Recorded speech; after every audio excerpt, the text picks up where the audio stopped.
first instance should be to Parliament, not that they should, that same day, come to Parliament.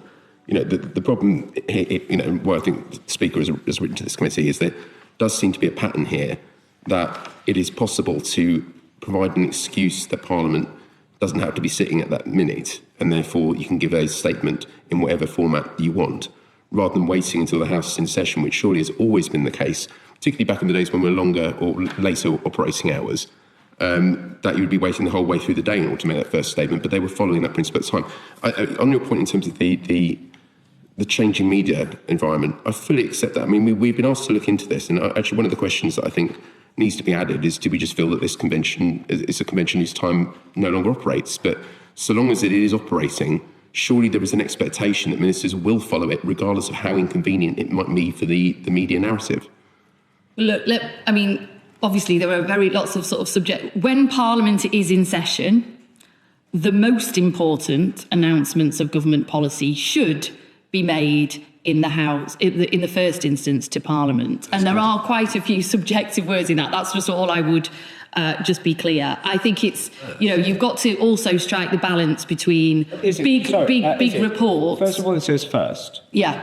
And when it says the House is in session, which is different from when the House is sitting. The session was, if you take the SDR, we were still in the parliamentary session. We were actually in recess. Fuck. Yeah, because recess finished. Coming back on finished that, finished at 3:30. And the SDR was not time sensitive. But we can come on to the SDR if you I'm sure we will. So, you know, I think, look, there's several things to unpack here. So let's just unpack a few of them.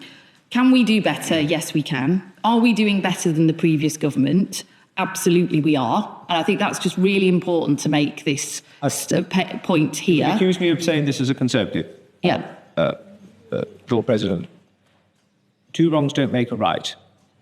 And we're looking at the behaviour of this government in this Parliament. I'm just saying, as a trajectory of improvement, this is not a trajectory that's going backwards. This is now a trajectory that's going upwards. So we have made 192 oral statements to the House in 170 sitting days. That is more than one a day. We've also tabled over 800 written ministerial statements. In the last session, the government made 72 oral statements in a year, over 101 sitting days. So, you know, way less than one a day. So what I'm saying is it's a trajectory that's going upwards because it's something that we take incredibly seriously. All new governments coming in, particularly when there's been a change of party, have more things to announce because it's a brand new legislative. So we've also we need to compare apples and oranges. Well, I think it's an important comparison. I mean, I think if you look back over that whole session, because actually also what's changed over time, I'm sure you'll agree with this, is actually the expectation about oral statements, the use of urgent questions, which even when I first was elected 12 years ago was very rare, and the use of urgent questions has now become much more part of the norm. And there's a bigger question there about which the Modernisation Committee is actually looking at, which I chair, which is about the use of parliamentary time in the day and balancing all those pressures, because actually I speak to colleagues and they would they like to participate more actually in statements and urgent questions sometimes than in big debates on legislation. You know, are we always getting the balance? You know, are we always getting the balance of that right? Should statements come at a different point in the day and so on? Because there is much more demand on it, and the use of urgent questions has gone up. Well, but I've also made sure. Well, President, sorry, I just want to. Yeah. Let's conclude my we want to, point. And then Mr. Taylor, just on this point, and then I will come to John. You know, and I do take the point about passive weapons. I suppose it's useful for us in considering this to consider whether or not the general trajectory is such that the convention should be adjusted in the future based upon if every government's struggling with this.